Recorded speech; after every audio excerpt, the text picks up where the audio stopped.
Bom dia, caros irmãos, irmãs, amigos, amigas, companheiros, companheiras de estudo da Palavra de Deus aos domingos.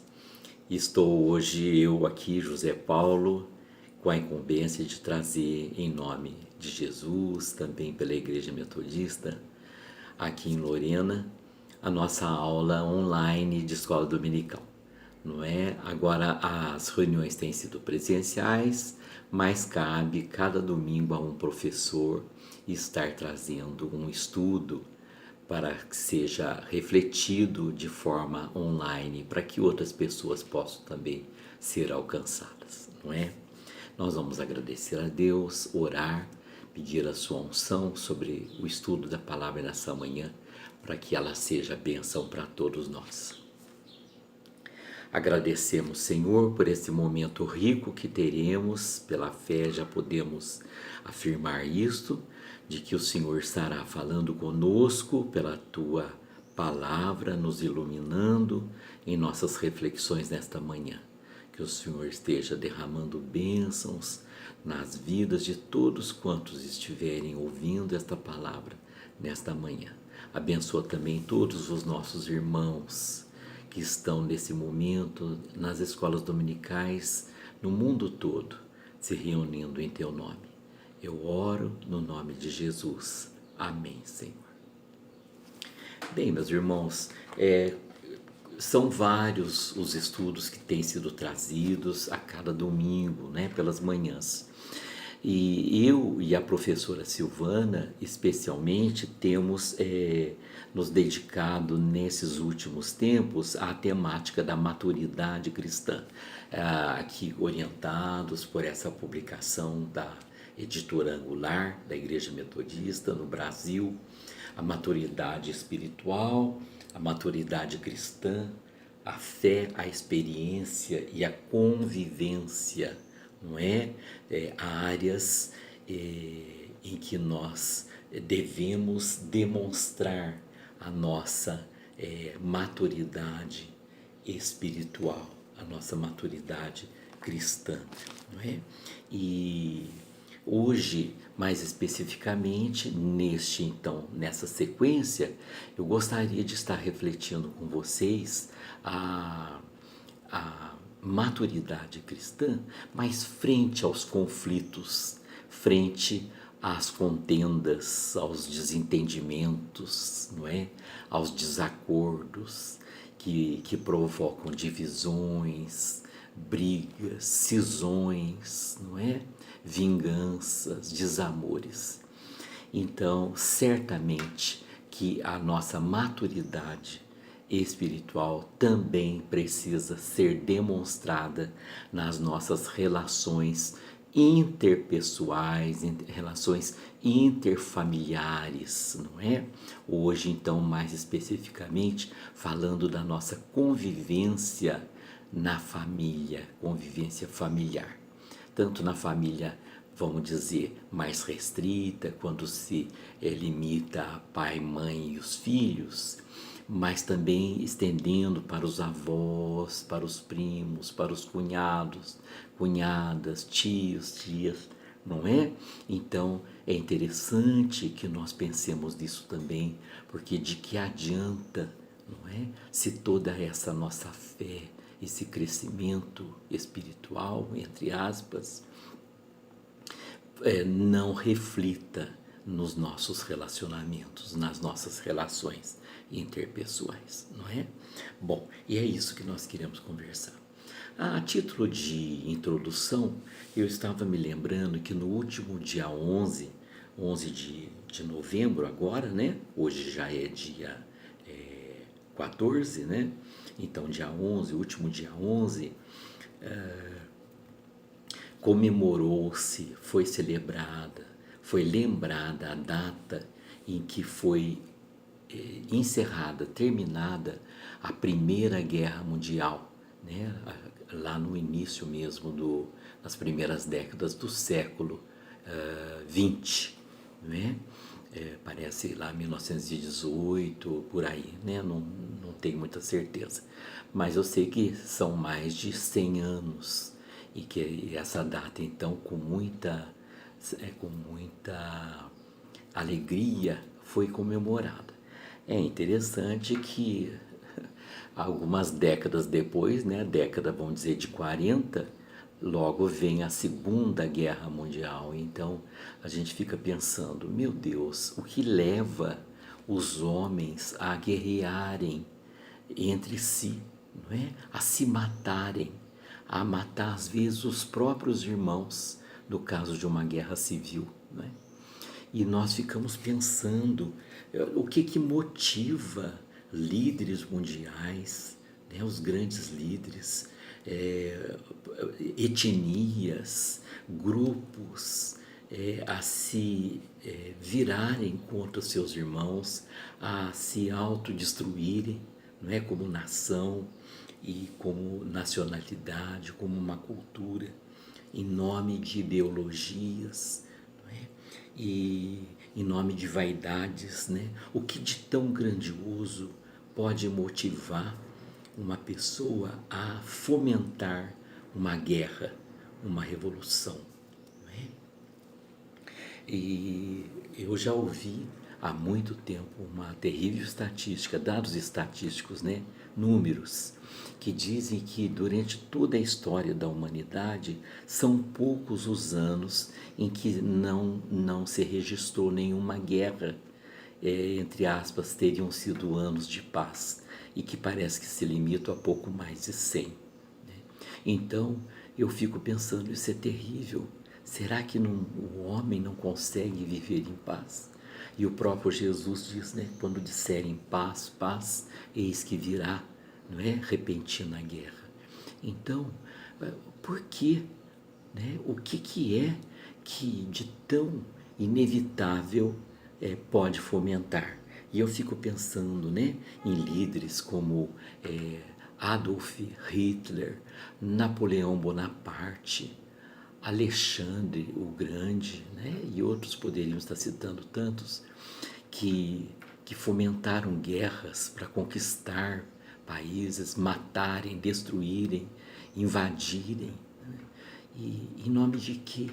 Em nome de alguns anos de poder, depois morrerem, como todos nós sabemos que eles morreram e que não estão mais aqui.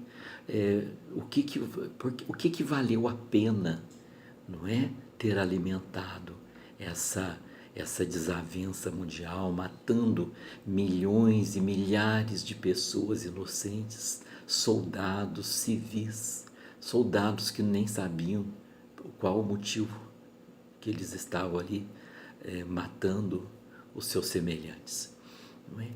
Causando destruição de famílias, esposas esperando por seus maridos, não é? Cidades inteiras sendo bombardeadas, destruídas.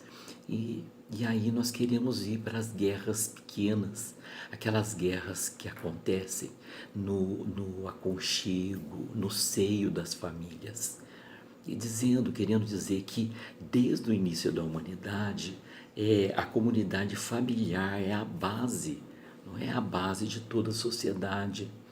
E muitas vezes as pequenas guerras iniciam-se ali, né? Mesmo porque também as grandes guerras iniciaram talvez em mesas, em conversas, em gabinetes fechados, em mesinhas até de bares, de restaurantes, né? Eu fiquei sabendo esses tempos atrás que o Hitler, ele fazia suas reuniões numa cervejaria lá em Munique, iniciando, traçando as suas ideias. Então, ideias de destruição, de violência em nome de vaidades pessoais, de ideias próprias, não é? E que não visam o interesse comum. Prosseguindo então nessa linha, não é, de estudo da maturidade, não é? Nós queremos continuar dizendo que esses conflitos interpessoais, eles são até naturais, eles são muito mais comuns, não é? E nós sabemos disso. Certamente nós já passamos por isso, ou estamos passando, não é? Ou então sabemos de famílias inteiras que foram destruídas, prejudicadas por causa desses conflitos familiares, né? Bom, a Bíblia, né, ela também não esconde esses conflitos familiares. Ela nos revela esses conflitos que aconteceram nas famílias da Bíblia, registradas na Bíblia, né, desencontros entre marido e esposa, filhos, etc, etc. E a Bíblia nos mostra também qual é a vontade de Deus, para que nós saibamos nos portar diante desses eventos, né, desses fatos que são até corriqueiros muitas vezes entre nós. Caberia aqui uma questão, né?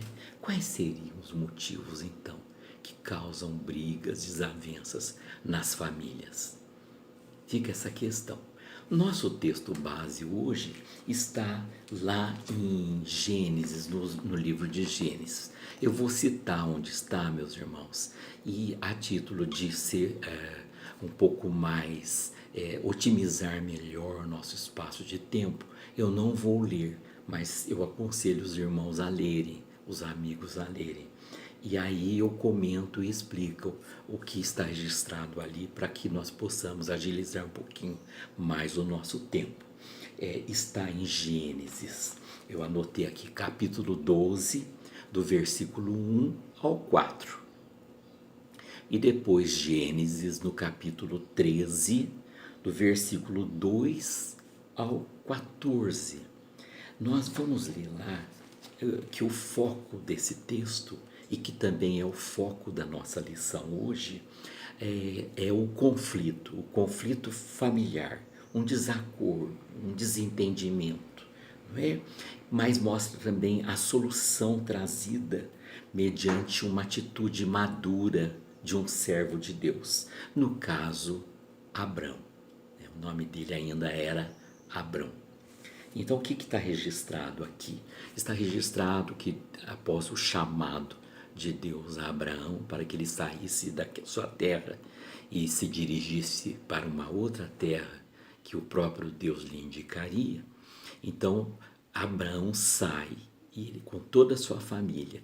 E as famílias patriarcais na antiguidade, que a Bíblia relaciona, não é, eram grandes, não é? Eram famílias grandes, e o chefe era o pai, o mais velho, o patriarca, no caso, Abrão. E ele leva consigo o seu sobrinho Ló. E eles seguem o seu caminho. Em determinado momento, como está registrado nesses capítulos que eu coloquei para os irmãos, há um desentendimento, porque a terra não era suficiente para atender as necessidades do rebanho de Abrão e do rebanho de Ló. Eles eram muito ricos, tinham muitas posses, tinham bens, especialmente muitos animais, né? E aí a terra não era suficiente. E aí os pastores de Abraão e os pastores de Ló começaram a se desentender. Então havendo um desentendimento.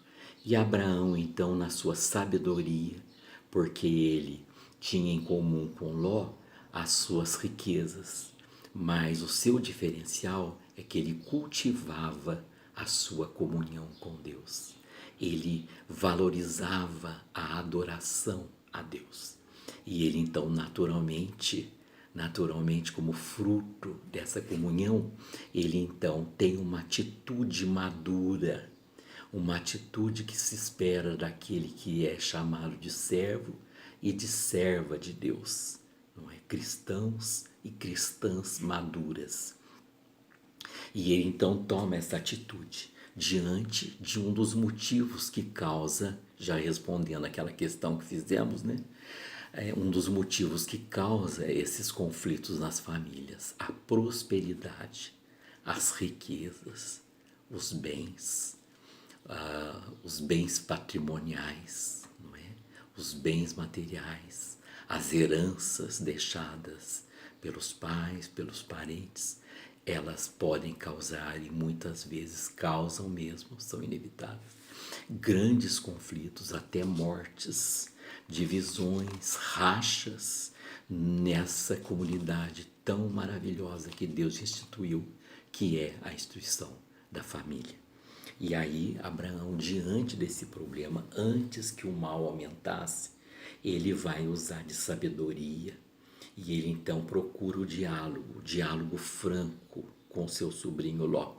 E aí vocês vão ler lá no texto que ele diz para Ló: Ló, não é justo, não é bom que por causa desse desentendimento entre os nossos pastores venha prejudicar nossa amizade. Então olha para essa terra, tem terra para todo mundo, só que nós não podemos ficar juntos. Escolha o lado que você quer ir, né? E eu fico com a parte que você não escolheu. E Ló, quando olha para a terra, a planície, não é, que era bem regada, a Bíblia diz que era como o paraíso de Deus, não é? Então ele escolhe a banda, parece que do Oriente, então ele segue para um lado e Abraão segue para o outro. Vejam bem que nessa separação não está representada uma divisão, um racha na amizade dos dois. Pelo contrário, Abraão toma essa atitude com muito equilíbrio, com muito amor, com espírito de renúncia para preservar a sua amizade. Então ali eles não estão brigando, eles estão se organizando de uma forma madura para que não venham acontecer males maiores e venha causar divisão na família, que era algo tão importante naqueles tempos. E isso pode ser atestado se nós lermos mais para frente um pouquinho, lá no capítulo, acredito que 14, deixa eu ver, parece que eu marquei aqui, né? Vejam bem, mais para frente, isso, aqui desculpem, no capítulo 14, versículo 12 ao 16, né?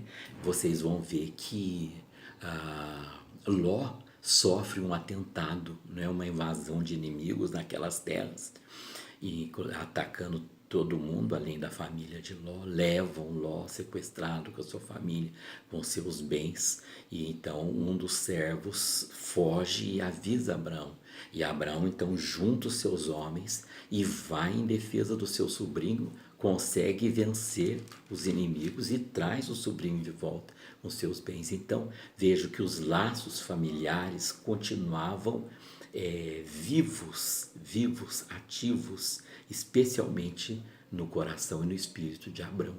E é isso que nós estamos falando, em nome da amizade, do amor, da unidade. O que é que tem mais valor, não é? É os bens materiais, são as coisas, não é? Eu coloquei mais à frente, mas eu vou já citar porque é muito pertinente nesse momento.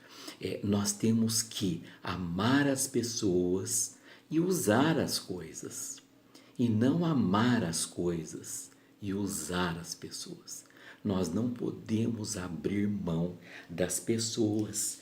E Abraão, como um servo maduro espiritualmente, maduro emocionalmente, ele então toma atitude madura, com amor, para priorizar o relacionamento humano, o relacionamento familiar. Então, os elos de respeito, de amizade, de consideração estavam para Abraão acima de qualquer desavença e de qualquer bem material.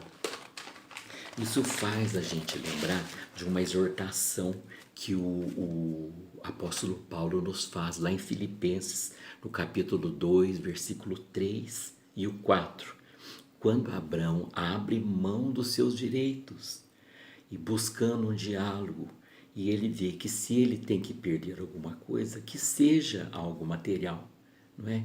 E não a amizade, o amor do seu parente e dos seus parentes, porque, ao que indica, os pastores também eram parentes, né?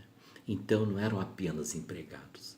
Então é isso que nós temos que aprender com essa lição. Então nós lendo lá em Filipenses 2, diz assim: Então, completem a minha alegria, tendo o mesmo modo de pensar, tendo o mesmo amor e sendo unidos de alma e mente.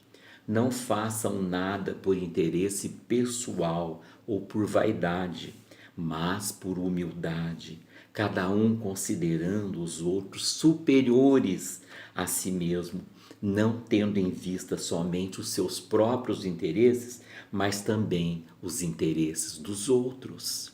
Meus irmãos, só um crente maduro na sua comunhão com Deus consegue ter uma atitude desse naipe, não é?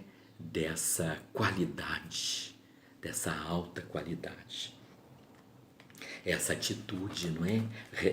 Demonstra para o cristão e especialmente na vida de Abraão, que nós estamos colocando como exemplo hoje, no seu relacionamento com o seu sobrinho, a sua maturidade relacional e ao mesmo tempo a sua confiança em Deus, porque ele sabe, o crente maduro sabe, e o Abraão, né, também certamente sabia que Deus, ele é infinitamente mais poderoso e interessado na nossa felicidade para fazer muito mais por nós e também cuidar também da nossa parte, assim como nós cuidamos da parte do outro, não é? De maneira que ele também vai nos abençoar. E nós podemos ler lá em Romanos 8:28.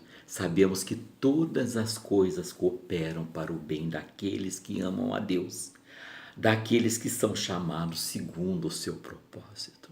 Então Abraão sabia que se ele estava obedecendo um chamado, o chamado de Deus, para que ele seguisse, que Deus estava à sua frente, que ele seria a bênção para todas as famílias da terra, ele sabia que não era o fato de deixar o seu sobrinho escolher a terra para o pasto do seu gado e ele ficar com a parte que não foi escolhida, que isso não ia fazer diferença alguma nas bênçãos do Senhor. Que Deus, ele faz com que todas as coisas cooperem para o bem daqueles que são chamados segundo o seu propósito. Então, na atitude madura, Abraão também demonstrou confiança em Deus. Então, a gente entrega para Deus em nome do amor, da unidade e não apenas tendo razão, mas sermos infelizes, não é? E tem essa questão mesmo bastante popular entre nós. O que você prefere? Você prefere ter razão ou você prefere ser feliz? Então, muitas vezes, famílias, irmãos que estão separados, que nunca mais se falaram, divididos, até mesmo pai e filho que manda matar os pais, muitas vezes por causa de herança, meus irmãos, não é? O que adianta? E nós vamos ler lá em João, primeira carta de João, no capítulo 4, versículo 20. Se alguém disser amo a Deus, mas não ama o seu irmão, a quem vê, não pode amar a Deus a quem não vê. Né? Então, se eu não consigo abrir mão de algum interesse em nome do meu amor pelo outro, para que não haja desavença e divisão entre nós, não é? Como que eu digo que eu amo a Deus a quem eu não vejo? João é muito direto nessa palavra, não é? E nós temos que, em nome da amizade, então aqui os relatos mostram o valor do diálogo. O diálogo implica, meus irmãos, em renúncia, em abnegação, em falar, mas também em ouvir, não é? E procurar ambas as partes também ceder um pouco, não é? Cada um cede um pouco. Assim tem que ser os diálogos entre os governos, os comandantes de exércitos, não é? E a vida na igreja, a vida em comunidade, no trabalho, na empresa, na escola e na família, que é o que nós estamos focando hoje, não é? Não dá para um diálogo em que só eu quero ter razão, mas eu preciso ouvir o outro também e compreender a sua posição com amor, e mesmo que ele não esteja totalmente certo, em nome do amor, do perdão e da confiança em Deus, em nome da amizade, não é?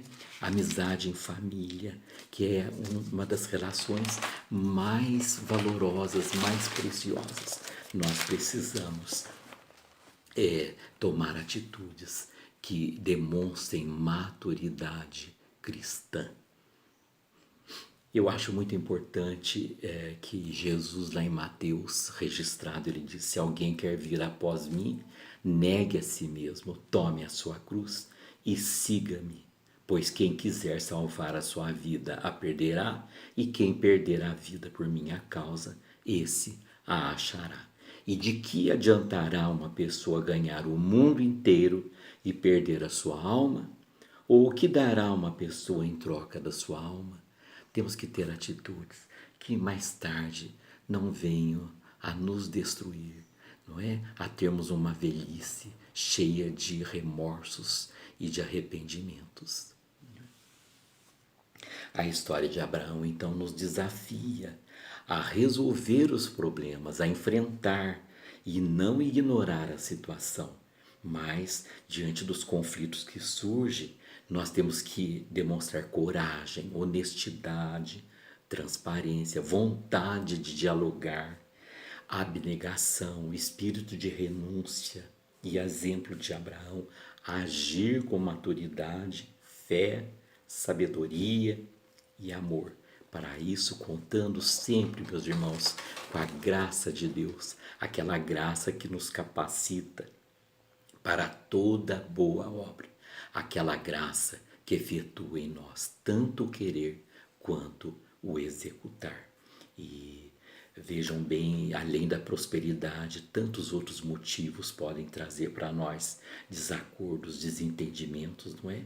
E talvez muitos estejamos nós passando por momentos como esse. Não é? Outras amizades que nossos filhos muitas vezes arrumam, não é? Ou mesmo nós como pais, ou parentes, terceiros, estranhos, né? Que às vezes não é uma amizade comum, é uma amizade de uma tia, uma amizade de um primo, mas não é uma amizade direta conosco, que de repente mina um pensamento, instiga algum desentendimento. Então nós temos que ter cuidado com esses detalhes fundamentais. O trabalho, a nossa profissão, a nossa maneira de ser como profissional pode influenciar na nossa família. Pessoas que talvez se achem mais que o outro, não é aquele parente que acha que porque ele tem uma profissão mais valorizada, ele tem mais valor que um parente que não conseguiu tanto sucesso na sua vida profissional. Desentendimentos também nas funções domésticas da casa, das obrigações, das responsabilidades, quando um é mais explorado que o outro, e até questões de fé, meus irmãos, de religião, muitas vezes trazem grandes brigas e desentendimentos em nome da fé, não é? Em nome do próprio Deus. Então, diante do exemplo de Abraão, vamos apreender, muito mais que aprender, apreender, não é? Essas informações. E assim como Abraão, usarmos de pacificação. Abraão, ele usou da pacificação nas palavras e nas ações, não é? O servo de Deus tem que agir, se relacionar, desculpem, de forma pacífica. A palavra branda, ela acalma, né? Assim como jogando a água fria na fervura, no fogo, né? A palavra branda, a palavra suave, ela vai abrandar também o furor do outro. Então, é saber ouvir com paciência, sem deixar que a ira, não é? A paixão nos controle, nos conduza, e que a gente possa agir de uma forma produtiva, revelando então a qualidade da nossa relação com Deus. Portanto, a pacificação é um traço da maturidade cristã. E eu encerro com Mateus capítulo 5, versículo 9. Bem-aventurados os pacificadores, porque serão chamados filhos de Deus. Palavra do Senhor Jesus no Sermão da Montanha. Bem-aventurados os pacificadores, porque serão chamados filhos de Deus. Que Deus nos abençoe, que Ele tenha falado conosco, comigo, com todos, e que seja bênção, que possam nos amadurecer, nos conduzir dia a dia para a nossa salvação em Cristo Jesus, pelo seu sacrifício na cruz, em nosso lugar. Que Deus nos abençoe. Amém.